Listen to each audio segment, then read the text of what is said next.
Hey, good afternoon, saints. Good afternoon. Shalom, shalom. Hey, I wanted to go ahead and make this other video. I was supposed to do it Sunday. I got to get back track on doing my advanced reading on Sunday, man. So hopefully this Sunday, Lord say the same, and get back on track and setting aside that time. I've been kind of busy, but I still want to continue to get this word out. So, and I want to continue on in an advanced study, man, and in this Apocrypha. So again, I'm reading out the Apocrypha from Joseph Lumpkin. Okay, we talking about the first book of Maccabees. We're in chapter 6 of the first book of Maccabees. Okay, and in the first book of Maccabees, if you ain't been paying attention, talks about the first Antichrist, the Greek Gentile Edomite, King Antiochus IV. One of the he reigned after Alexander the Great. Which I always thought he was the Antichrist too, but King Antiochus IV was of Ephanes, was a Greek ruler, a Greek king in those days, and he was considered one of the first Antichrists to walk the face of this earth. And that's what we're talking about in the book of Maccabees, the first Antichrist, and how he, pretty much Holocaust us Jews back then. We ain't talking about Hitler. We talking about the first Antichrist, King Antiochus. Nobody else want to talk about. We talking about how they killed almost, what was it? It was, this man killed over, where we at? Maccabees. He enslaved and killed over 40,000 Jews, y'all. Over 40,000 Jews. Okay? And this was around the time of 168 BC. Around the time of 168 BC. And I know I had the 3-something BC in the early videos, but this is around 168 BC, because first book of Maccabees say that this king Antiochus, this white Gentile Edomite Greek Antichrist, ruled, and he started rule in 137 BC. Okay, so Wikipedia had their dates wrong, which is was no surprise there. They had their dates wrong. Okay, so he said 80,000 Jews were lost, 40,000 were killed and enslaved, y'all. Let's talk about that. We're talking about the Holocaust. Let's talk about all these black Jews that got killed. And they don't want to talk about 40,000. Okay? Killed and enslaved by the first Antichrist. Greek Antichrist ruled over the earth before the Romans took over the Greek Empire. Talk about that. Okay? So, to give you a little backdrop on King Antiochus, I'm going to go to this book by R.H. Charles. R.H. Charles. I know if y'all got the different version of the Apocrypha, R.H. Charles made another version of the Apocrypha too. And I read a couple of his books, pretty good historian, called Apocalypse of Baruch, from the book of Baruch and the Apocrypha. So the book of Baruch, the first book of Baruch, is in the Apocrypha. Okay, the Apocalypse of Baruch is like the second book of Baruch, basically. And then it has the Assumption of Moses, which is the revelation of Moses that the Lord gave Moses concerning the end of days and concerning the children of Israel being dispersed. Hey, it's deep. It's deep. So this the book. If you pick that up on Amazon or eBay, you might want to look on Amazon or eBay, pick this up to continue reading with the Apocrypha. So this is the Apocalypse of Baruch. It's like the second book of Baruch from the Apocrypha, and then the Assumption of Moses is like the revelation, like the revelations of Moses, because God shared with Moses the end of days also. He shared with Moses and Enoch and John the book of Revelation. He showed Revelation not just to John first, but to Moses first. He showed the end of days. Okay? And he showed, not even Moses first. Before Moses, he showed Enoch. After Enoch, he showed Moses. After Moses, he showed Ezra. And after Ezra, he showed Baruch. Then he showed John and apostles. So, this book right here talks about the end of days and the coming of the Messiah, the coming of Mashiach, okay? And the scattering of all the two tribes, the 2.5 tribes of Levi, Benjamin, and Judah, okay? And the rest of the 10 tribes that were scattered and brought into slavery and scattered all over the 4 corners of the earth. So this book talks about that as well as the Apocrypha. So, you know, y'all reading y'all Bibles, y'all need to get the rest of the books, because there's how many books in the Bible? 94. Okay? The Ethiopians hold 81 of those 94 books. So there's even some books still missing.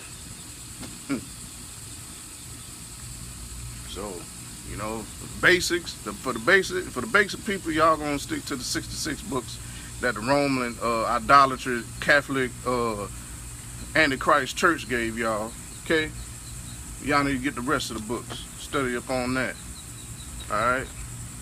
So, in this book, I wanted to share a little backdrop on King Antiochus, one of the first Antichrists. Okay?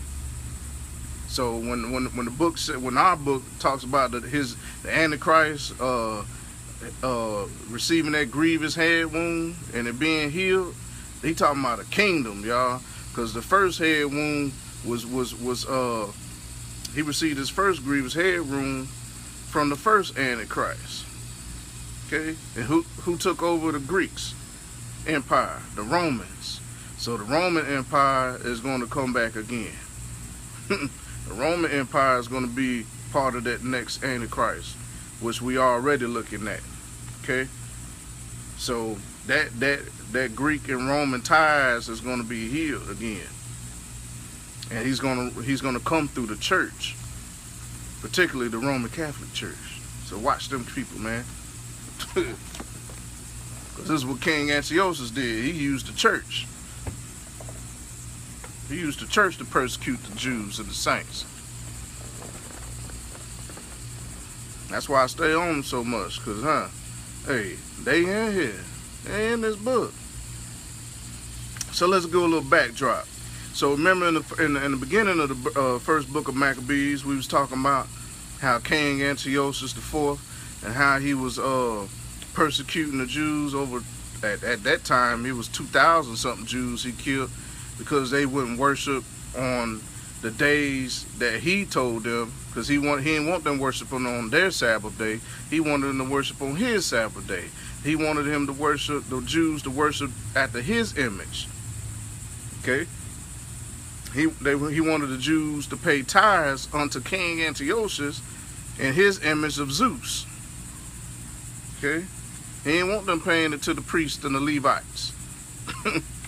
The white man, basically, the white man, because he was white, he was a Greek, Gentile, Edomite, okay? He wanted them Jews to come over there and pay them their daggum tithes and offering, just like they're doing it today in these churches, okay? And if they didn't, what they did, they persecuted them. And how they persecuted them? Man, they crucified them. Jesus wasn't the first person to get crucified. They crucified Jews long before that.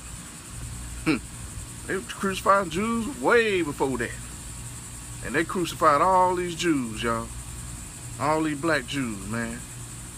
And took our land. Well, we're going to get into that, too. Because it's in here. So, I'm in the... so, let's talk about these Hellenites. Remember, I was telling you that the Jews that... from the tribe of Israel... the Jews that was in Israel...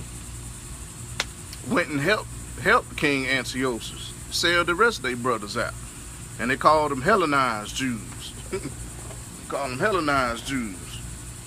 And that's in first book of Maccabees, chapter think it's chapter 1. Let's go back. Let's see.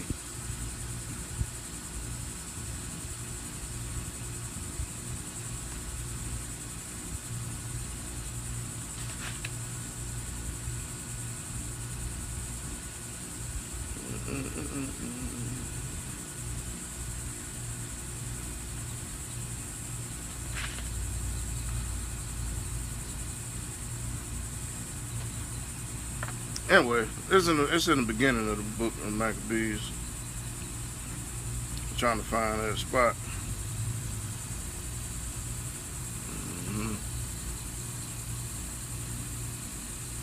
Anyway, but it was some Hellenized Jews that helped King Antiochus persecute the Jews that didn't worship on King Antiochus' Sabbath day and pay their tithes unto King Antiochus. So they pretty much sold their brothers out, man. You know, our own people sold each other out. And it was called Hellenized Jews because they went and worshiped out the Hellenized gods, the Greek gods, like Zeus and Apollo and all that kind of stuff. So they went after them. They went worshiping after the gods of the Gentiles. Okay. So, backdrop on these Hellenized Jews that sold our people out to the Antichrist, basically. So, in Assumption of Moses on chapter 6, yeah, chapter 6. In chapter 6. Chapter 5 is on chapter 5. Chapter 5 of Assumption of Moses, page 28. Talks about the idolatry of the priests under King Antiochus and the Hellenizers. So Antiochus was the first Antichrist. Okay, and it says this in this book. This ain't just me saying that. I'm reading to you where it says that in this book. It says, and when the day of reckoning shall draw nigh, and vengeance shall arise at the hand of the kings, who are partakers of their evil deeds and punishers of them. They themselves also shall be divided as to the truth.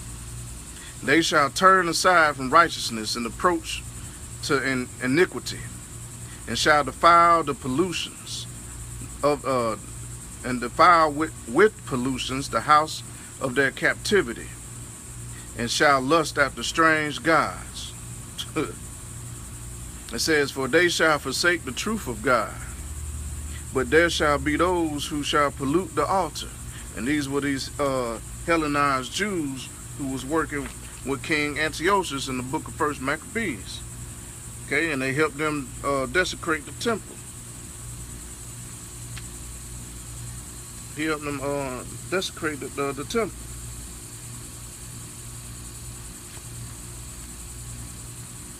Okay, and it says but there shall be those who shall pollute the altar, even with their gifts, which they offer to the Lord, not being priests, but slaves born of slaves. You hear me? Slaves being born of slaves.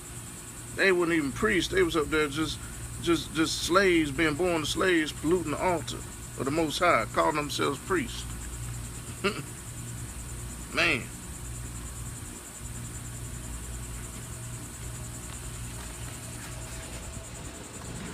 And it says, and those who are their lawgivers, their teachers, talking about these kings and the king's officers, King Antiochus, the Antichrist, the first Antichrist officers, saying, in those days shall have respect unto men's persons for rewards, and receive gifts, and pervert justice by receiving bribes. Who that sound like? Now these are white Edomites. These are white Edomite Gentiles, the Greeks, who came in during the reign of King Antiochus and took over Jerusalem and Israel. Okay? And they took bribes. The king's officers did what? Received gifts and perverted justice by receiving bribes. And it shall come to pass that the whole colony and the bounds of their habitation shall be filled with sins and iniquities.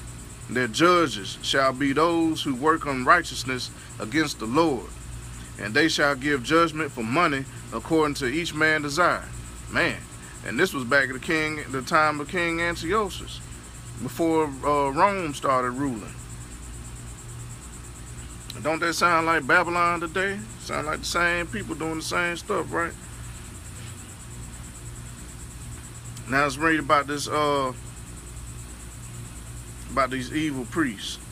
It says in chapter 6, it says, then shall arise over them kings to reign, and they shall be called priests of the Most High God, and shall barely work in piety in the holies of holies.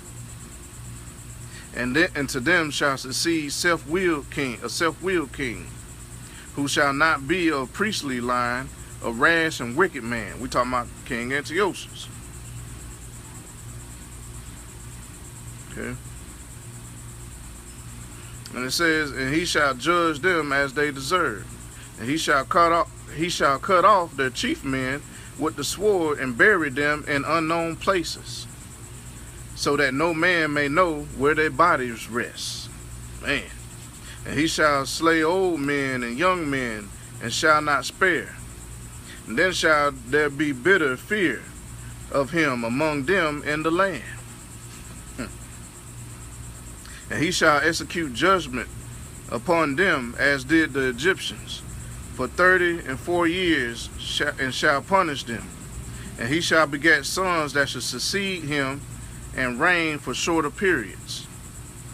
Into their parts shall come the strong and the mighty western king, who shall conquer them and lead them captive, and burn part of their temple with fire, and crucify some around the colony. Okay, now this, that wasn't, well, I had to say so. That was that first king he was talking about, that evil vile one. That was King Herod. And we're talking about during the reign of King Herod. Okay, and afterwards came King Antiochus, this Western king, who they call the Western king. So let's go to chapter 8, which talks about the King of Kings of the earth will persecute the faithful. Talking about King Antiochus. This is and this refers, considers this the second visitation, according to R.H. Charles. It says, in this excerpt, says, considers this second visitation can only refer to the persecution of Antiochus Ephes. Okay. So we're talking about King Antiochus here. This is one of the first Greek antichrists. Okay. In chapter 8 it says, and so great vengeance and wrath shall come on them, such as have not been in the land from the beginning, even to that time, in which God shall raise against them the King of Kings of the earth, and a potentate of mighty power, who will crucify those who acknowledge their circumcision. Who's the ones who acknowledge their circumcision? The Jews. Okay. It says, and torture those who deny, and deliver them to be led bound to prison. And their wives will be divided among the Gentiles. Their wives were divided amongst the Gentiles. Okay, the non-believers. It says, and their sons who will be treated by surgeons so as to make circumcision of none effect. That means they was castrated, y'all. It says, and some of them shall be punished by torments and fire and sword, and shall be forced to carry their idols publicly, as defiled as those who possess them. Forced to carry what idols? Talking about their statues, their crosses. Come on, man. It says, and by their tormentors they shall be forced to enter into their hidden places, and they shall be forced with goads to blaspheme the sacred word, insolently, yea, and last of all the laws and what they have upon their altar. And the writer R.S. Charles mentioned this as the Antichrist, King Antiochus IV. Okay? So that's who we talking about in this book of Maccabees. You can read that in the Apocalypse of Baruch and the Assumption of Moses, brother Moses. Okay? So his name's King Antiochus as the Antichrist. Okay? So it ain't just me just saying he was the first man, Antichrist. That's what the book say. He's the Antichrist. So let's read about this slaughter of this first Antichrist. This Greek Roman Edomite, pretty much. And before he was conquered by Rome. Because remember, Rome took over all the Greek territory. Even took over the Middle East. So that's what I'm saying. His deadly wound being healed of this Antichrist means that fourth kingdom, that Roman fourth kingdom, rising again, is going to come through that Roman Catholic Church. And the same way the Greeks did, made them carry their crosses, because they crucified the Jews. They made them carry their crosses. They carried their idols publicly. Had them blaspheme the word of God. Man, it's deep. It's some deep stuff right here, man. Let's read. We in 1 Maccabees Ch.6. Continue reading on there. Because last time we was talking about Judas and Jonathan, and how they was fighting back, and they had they went to war with them Gentiles for the most part. And he told one of the sons of Levi not to go against them, and he ended up getting killed. So let's read on. 1 Maccabees chapter 6 says, King Antiochus was going through the upper provinces when he heard that Elyon in Persia was a city famed for its wealth in silver and gold. Its temple was very rich, containing gold shields, breastplates, and weapons left there by Alexander the Great, the son of Philip, the Macedonian king who first reigned over the Greeks. So it ain't just me saying he's a Greek Gentile Edomite. Because remember, in this book, it says that they went against the war. It says, but Judah, in 1 Maccabees chapter 5, verse 3, it says, but Judas made war on the sons of Esau and Edom. And Edom. Okay, the Edomites. Okay? These were the Gentiles, the Edomites, Esau. So they ain't just me saying that. Okay? It's in this book. So these Greek Gentile Edomites is who he fought against. King Antiochus, a white man. Okay? Let's get there. All right, let's go. Say, so, 1 Maccabees chapter 6, verse 3.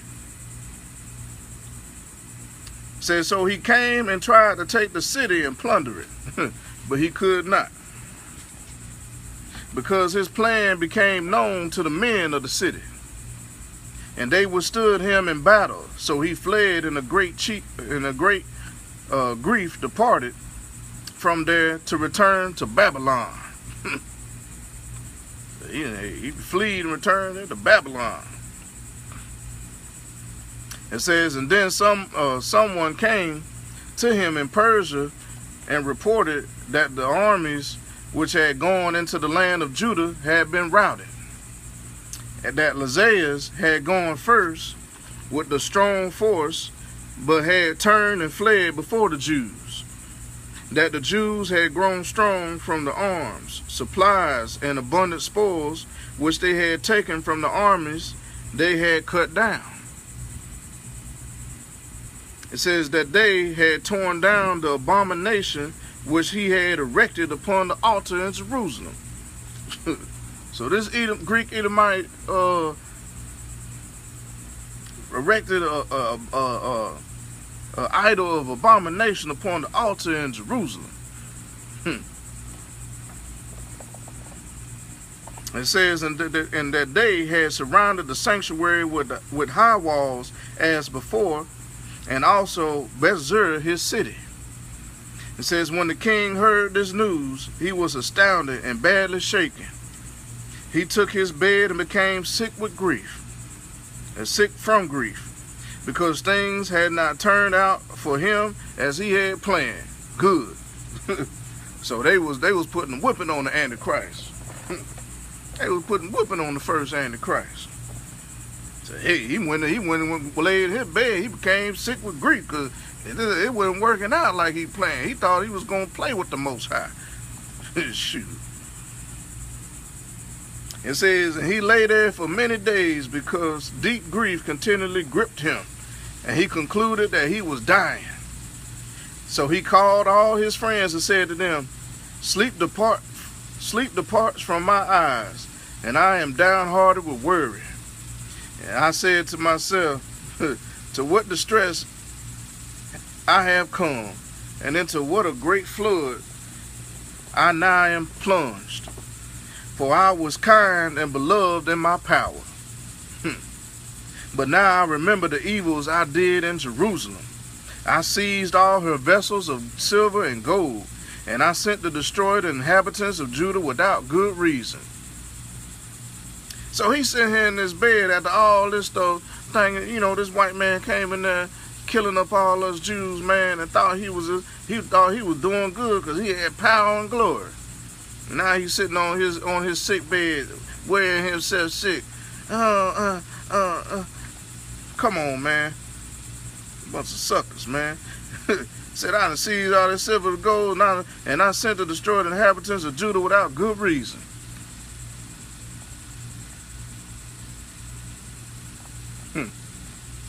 Well, at least King Antiochus had common enough sense to be thankful the atrocity he did.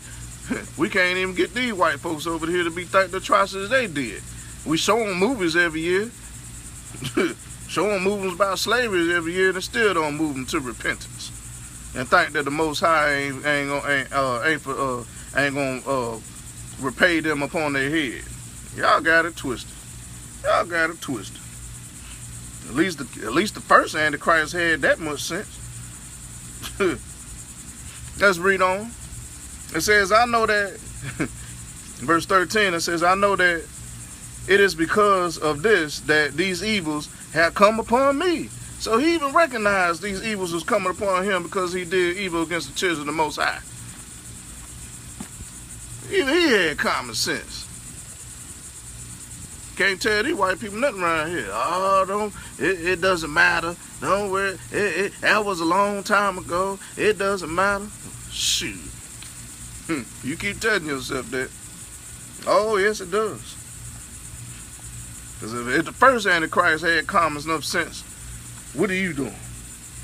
What are you doing? He said, I know it's because of this that these evils have come upon me, and behold, I am perishing of deep grief in a strange land. So he admit he was a stranger in that land. He admit he was a stranger in Israel. Whenever they're killing up all these Jews.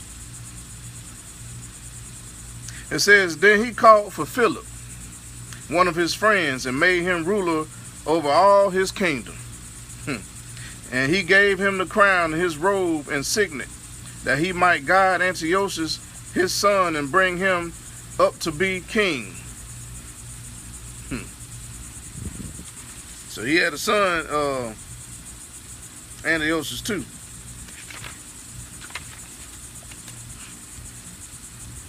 It says, thus Antiochus, the king, died there in the 149th year. So in 149 BC, when King Antiochus died. And I ain't got my marker. But I'll come back to that. So King Antiochus died in 149 BC. And his son Antiochus reigned after him.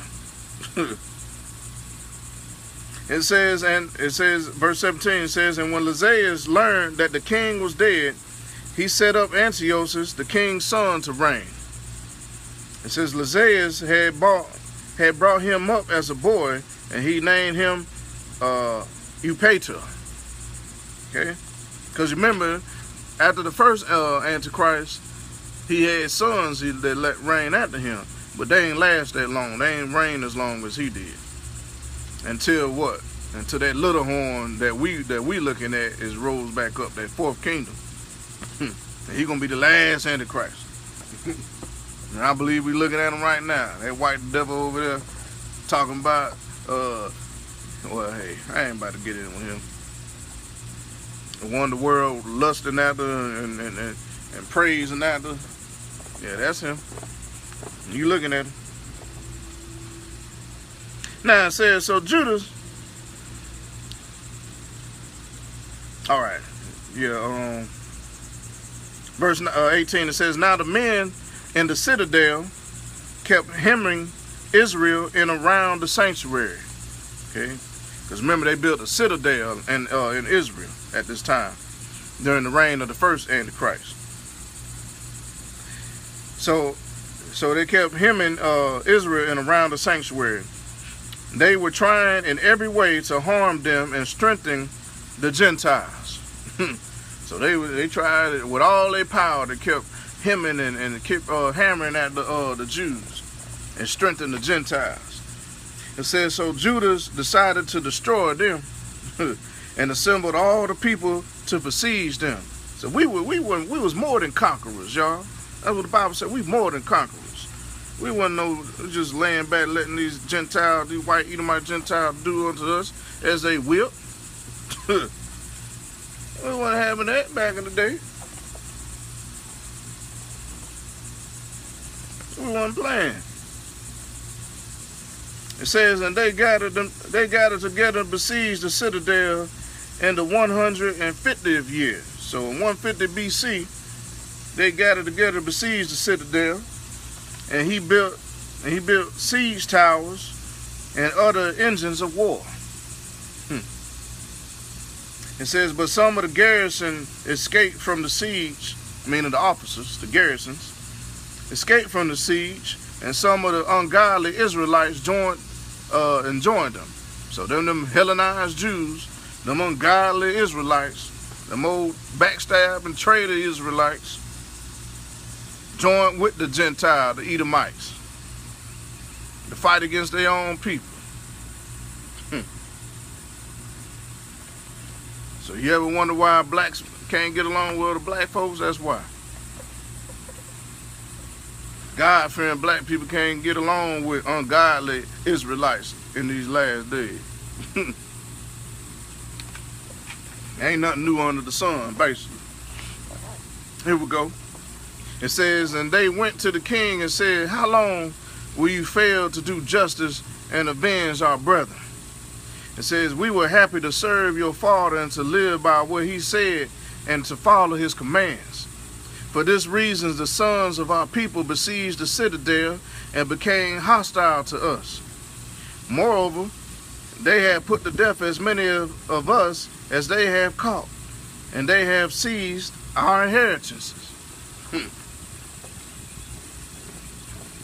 And not against us alone have they stretched out their hands, but also against all the lands on their borders.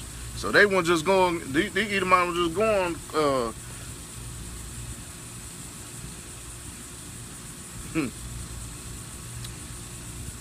well,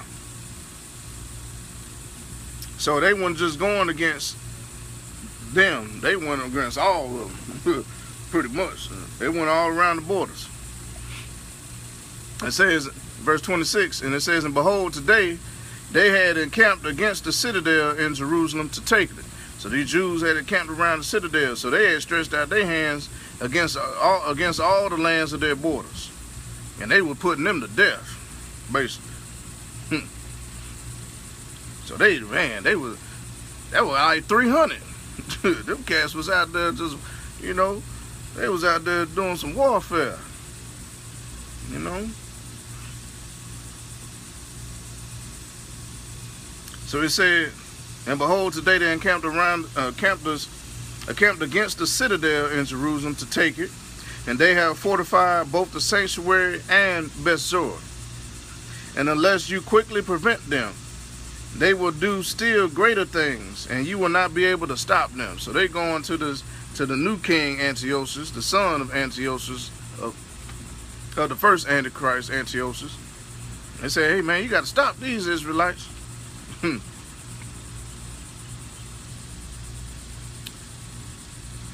Alright, I think I'm back.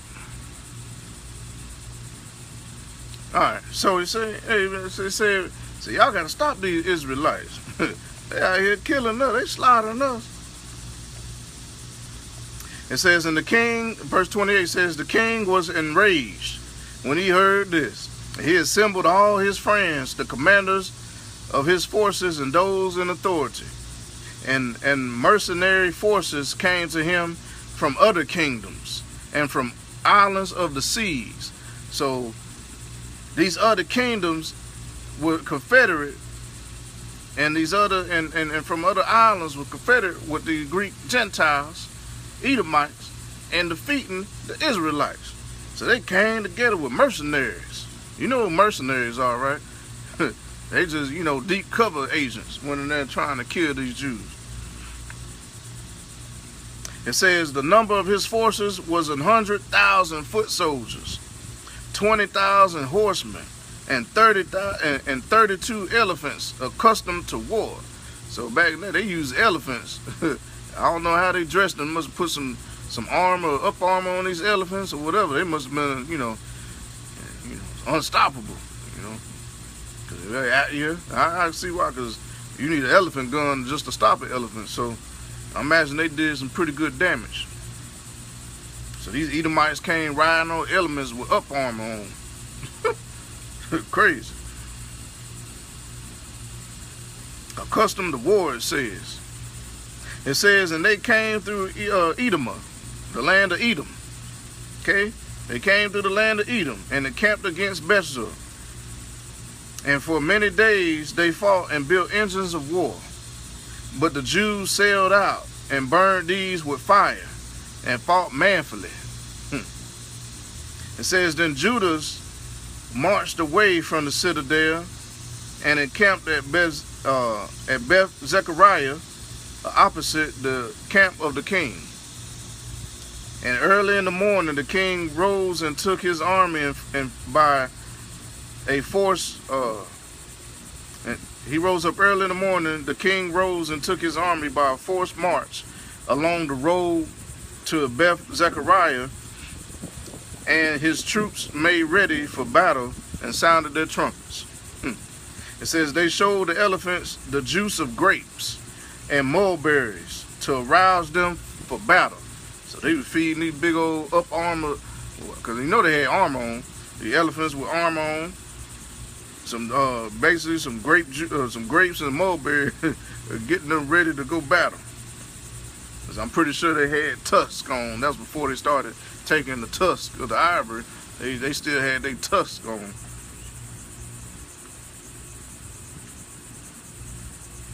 It says, and they distributed the beasts among the phalanxes.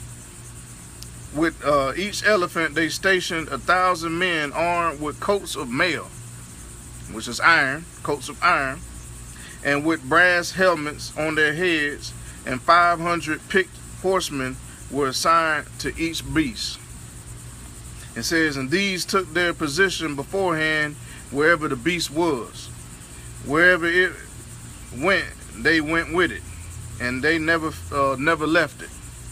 Because remember, when the first king Antiochus, his money, they you know, just like Caesar had his own coins, King Antiochus had his own coins after his own image with his face on it, and on the other side it had the daggum elephants.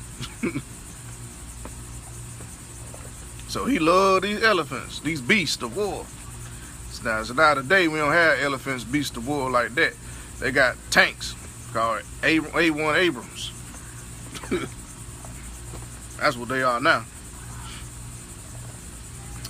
Now let's read on.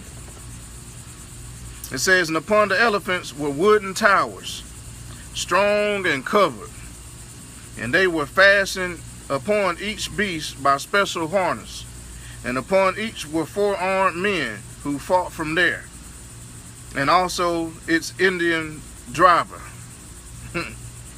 And also its Indian driver. So they used these. So the Indian people, they was confederate with them too. They was the one driving the beast. He just said, and also its Indian driver. So they had the white man, the Greeks, on top of the elephant, and these wooden special seats and stuff. And they had the Indian driver, because remember the Indian people, they love the elephants too. So they got these beasts, these Indians, and they daggum elephants from India. They go fight against the Jews. That had to been something to see, right? That looked like something out of the movie of Tarzan. And it says the rest of the horsemen were stationed on either side and on 2 flanks of the army to harass the enemy, while being themselves protected by the phalanxes. It says, when the sun shone upon the shields of gold and brass, the hills were ablaze with them and gleamed like flaming torches. It says, now a part of the king was spread out on the hills, and some troops were on the plain, and they advanced steadily and in good order. Verse 41, it says, and all who heard the noise made by their multitude, by the marching of the multitude and the clanking of their arms, trembled, for the army was very large and strong. So you can even imagine what that sound like. Elephants screaming and just boom, boom, boom, and they clanking their shit, clank, clank, clank, clank. Shoot. It was like, man, they gotta get up out of here. They can't. But let's read on. It says, but Judas and his army advanced to the battle, so they wasn't scared. They were like, we ain't scared of y'all. And 600 men of the king's army fell. Hey, they had the Most High. They weren't scared of nothing. They had the Most High on their side. Okay? So they advanced that army. And 600 men of the king's army fell. And Eliezer, called Abraham, saw that one of the beasts was equipped with royal armor. It was taller than all the others, and he supposed that the king was appointed. So he gave his life to save his people. So he seen that big old beast. He said he got to be the one with the king on it. Let's go bum rush him. So he gave his life to save his people and to win for himself an everlasting name. That's how they got there. They went to battle, y'all. It says he courageously ran into the midst of the phalanx to reach it, and he killed men right and left. Man, these cats, hey, these Jews wasn't no punk back then. They killed men right and left, and they parted before him on both sides.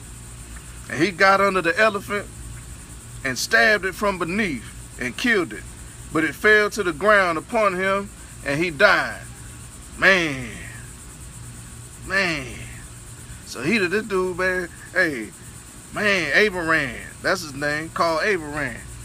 Man, he ran up on that big old tall elephant. He said, I'm gonna get me some respect. I'm gonna get me an everlasting name. He ran up on that elephant, killed the men on that joker, and went up on it and killed and stabbed the elephant, and the elephant fell on top of him. He went and got him, son. It says, and when the Jews saw that the royal might and the fierce attack of the forces, they turned away in flight. It says, when the Jews saw the royal might and the fierce attack of the forces, they turned away in flight.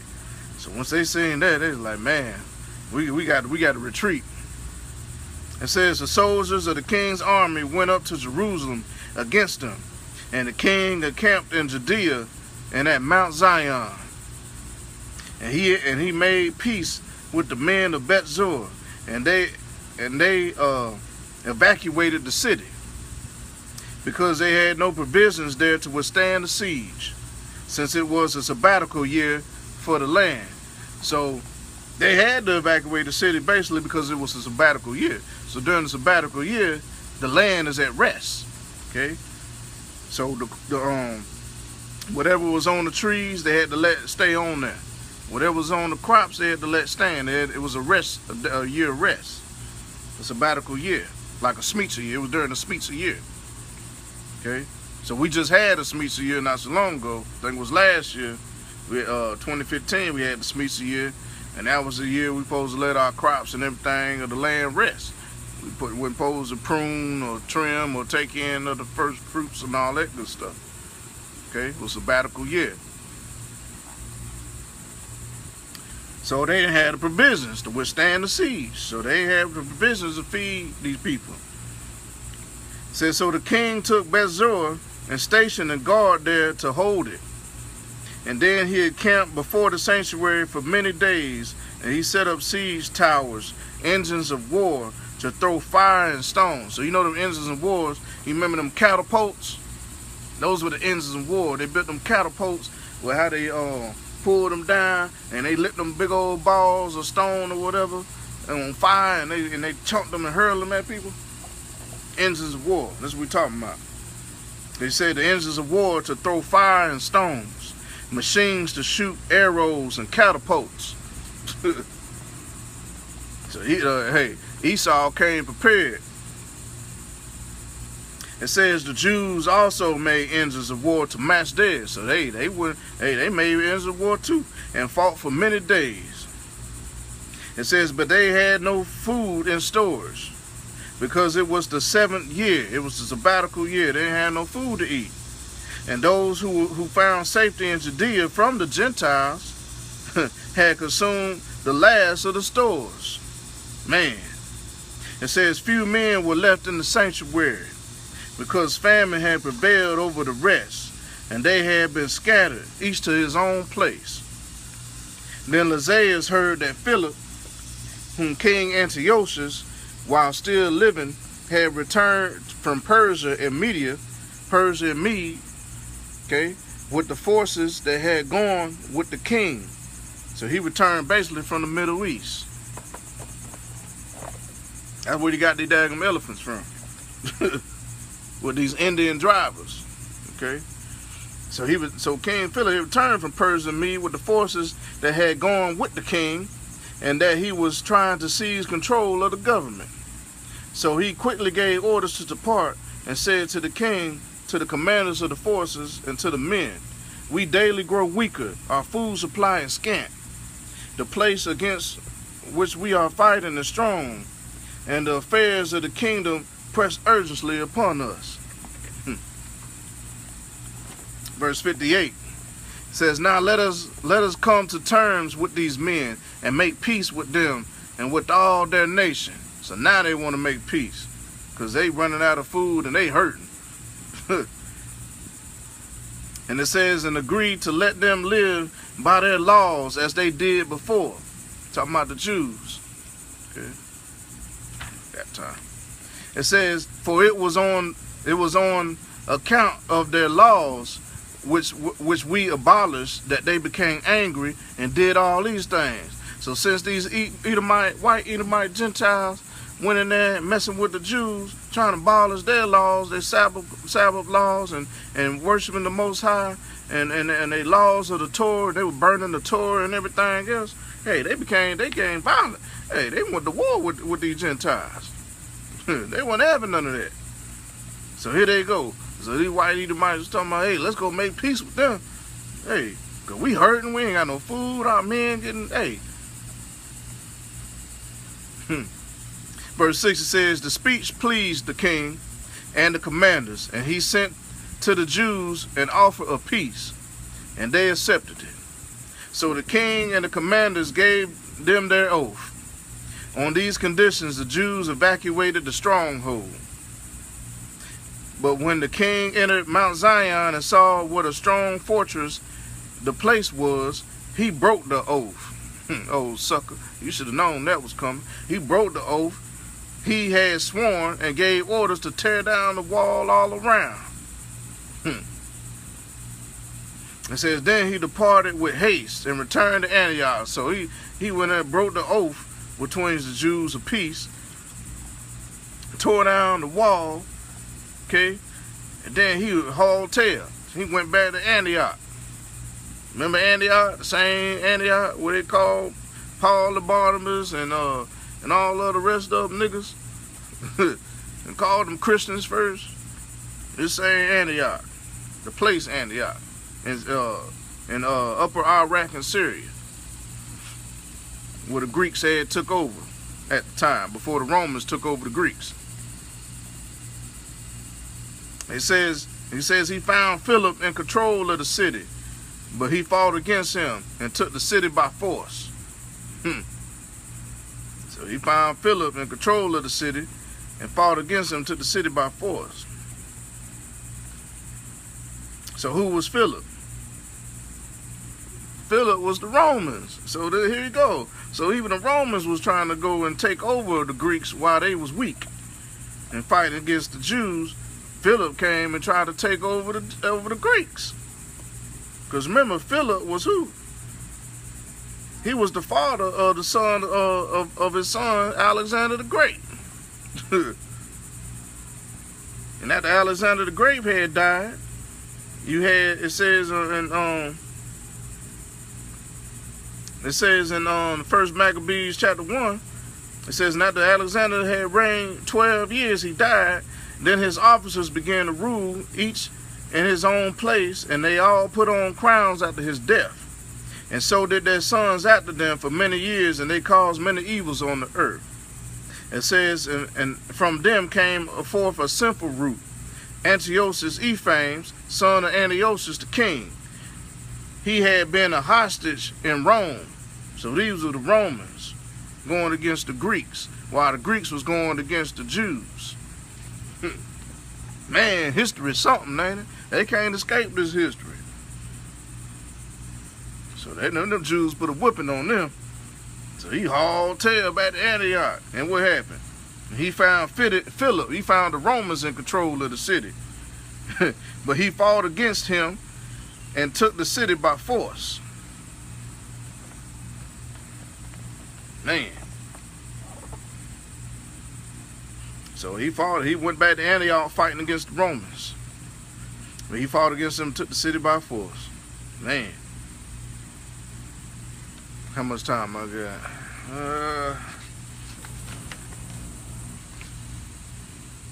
I can read a little bit of chapter 7.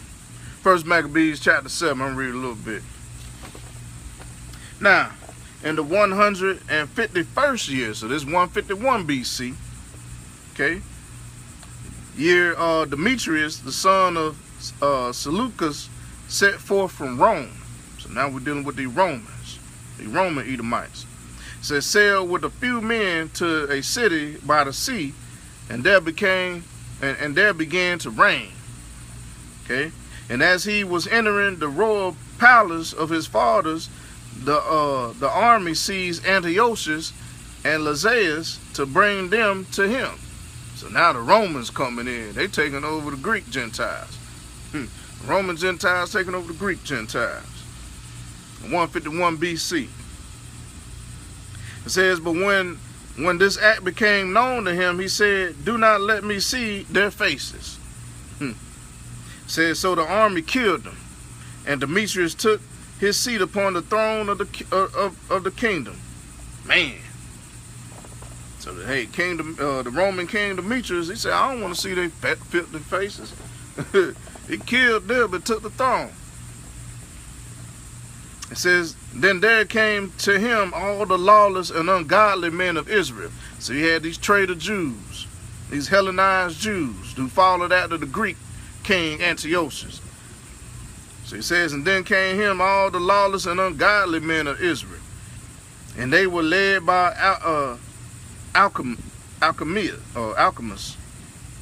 Alcemus.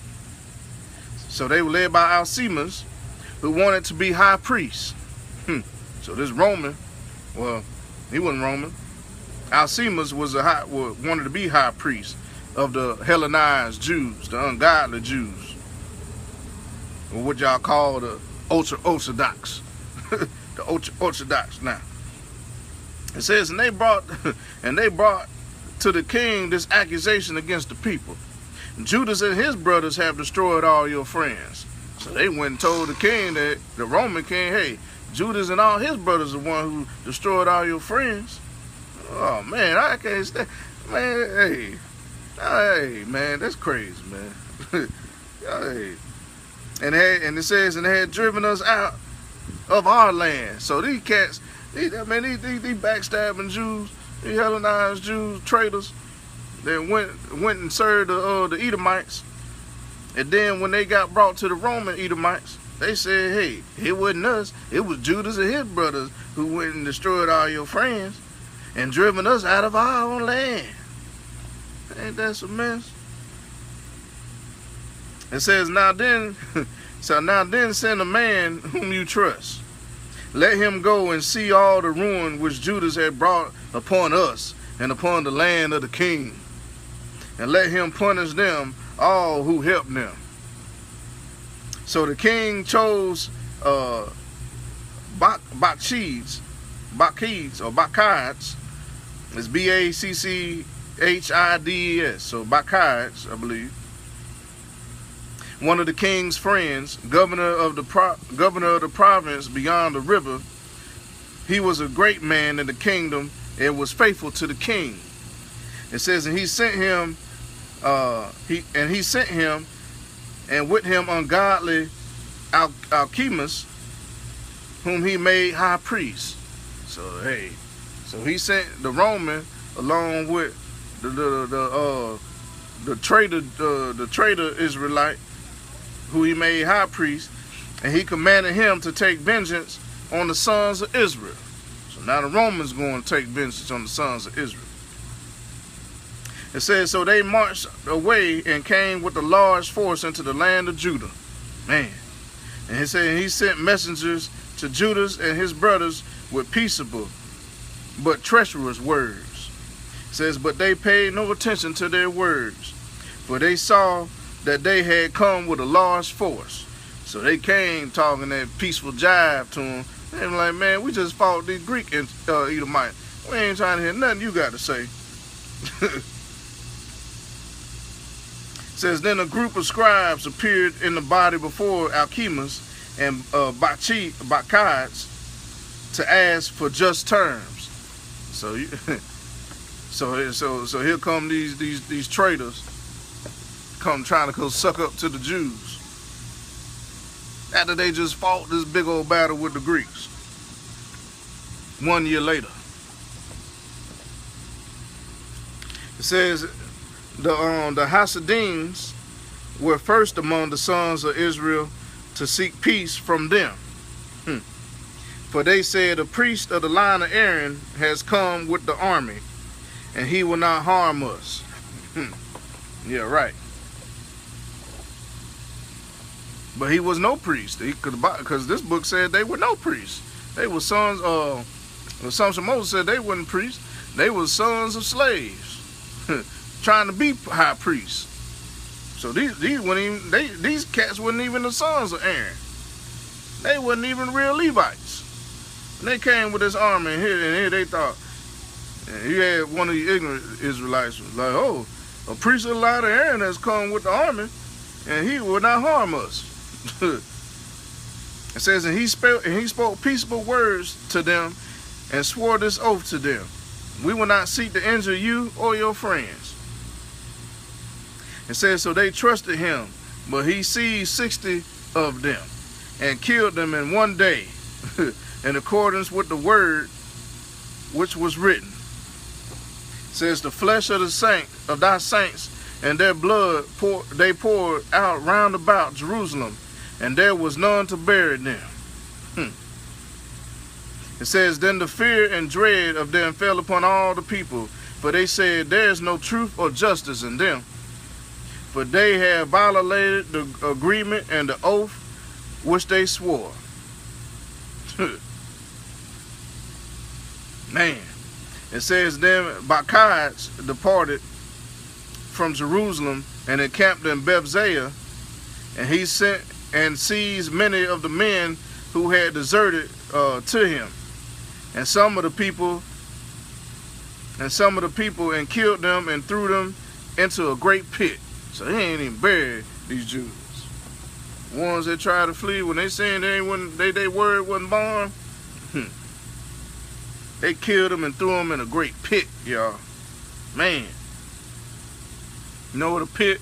Just like them Germans was building them pit, them trenches, and throwing all them 2,000 Jews in there.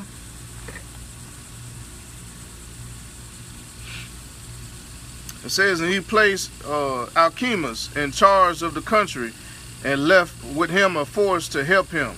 Then Maccabees went back to the king, and Alchemus strove for the high priesthood, and all who were troubling their people joined him.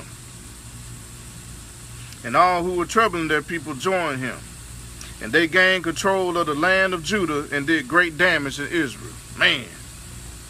So they didn't let these suckers come in there and try to take over Israel again. And Judah saw all the evil that Alchemus, the high priest, and those with him had done amongst the sons of Israel. And it was more than the Gentiles had done.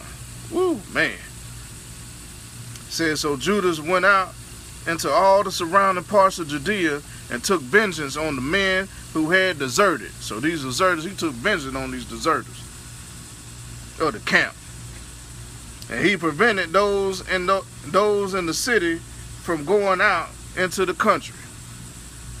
And when Alchemus saw that Judas and those with him had grown strong and realized that he could not withstand them, he returned to the king and brought wicked charges against them.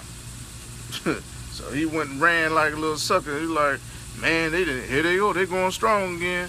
Hey, we need to come up with a plan. We need to bring these Jews up on charges. Man. It would have been, it'd have been better for them. It would have been better for Rome to go ahead and slaughter them when they first came to them trying to be high priests. It would have been better for them to went ahead and slaughtered them and had no parts of the wrath of God. But that's why I said these Jews, because these Jews that was over there, they were sons of slaves. They weren't even high priests. They weren't even priests. They were pretending to be priests. They went into the Romans and had them made them high priests. Sounds something like similar today. So hey, they got blood on their hands too. That's what the Bible says. Y'all, my land is full of strangers and y'all murderers. Y'all got blood on your hands. Man.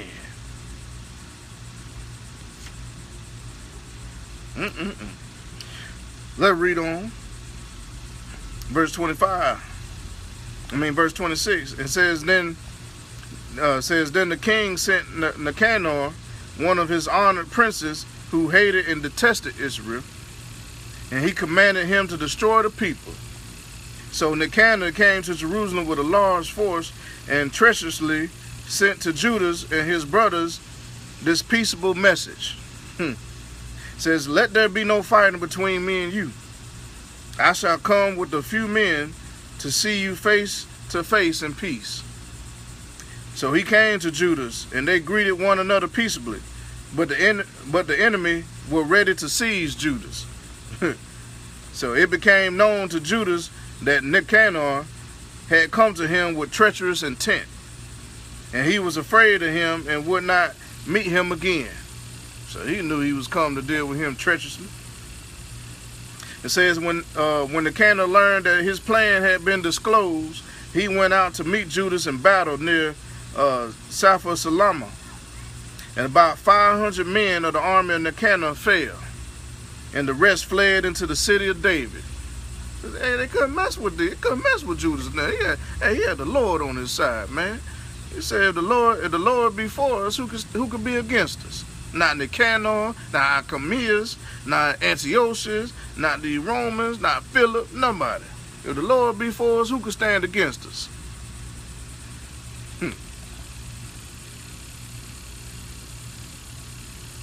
It says, and after these events, Nicanor went up to Mount Zion. And some of the priests came out of the sanctuary, and some of the elders of the people to greet him peaceably, and to show him the burnt offering that was being offered for the king. It says, but he mocked them, and derided them, and defiled them, and spoke arrogantly. And in anger he swore this oath. It says, unless Judas and his army are delivered into my hands this time, then if I return safely, I will burn up this house. And he went out in great anger. Man. So we had a lot of scared Jews too, was trying to suck up to our enemies. And the enemies wasn't trying to hear none of that. Can't be scared, man. Hey, there's gonna come a time we're gonna have to fight again. There's gonna come a time we're gonna have to fight again. So we need to know who with us and who ain't. Basically. But when it's time for us to fight again, the Most High is going to be fighting with us. He coming in the clouds with his sword undrawn, soaked in the blood of the wicked. You hear me? With all tens of thousands of his saints. Coming in the clouds of glory. King of kings, Lord of lords on his horse's satchel. Come on, man. We're going to have to do battle again, y'all. But we're gonna battle with the Most High. That's going to be, man. Hey, is you ready? You hear me? It says, but he, verse 36, he said, then the priests went in and stood before the altar in the temple, and they wept and said, thou didst choose this house to be called by thy name, and to be for thy people a house of prayer and supplication. Take vengeance on this man. So these the priests, they said, oh, you want to try to blow up the house of the Lord? Well, let's pray then. We're going to pray that the Lord take vengeance on this man. It said, take vengeance on this man and his army, and let them fall by the sword. Remember their blasphemies, and let them live no longer. So who said we supposed to pray for our enemies, not pray against our enemies? Praying for my enemies? I ain't praying for the wealth and good and redemption and good health of my enemies. Praying against them.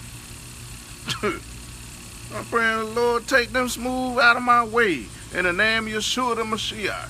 You hear me? You ain't praying for your enemies.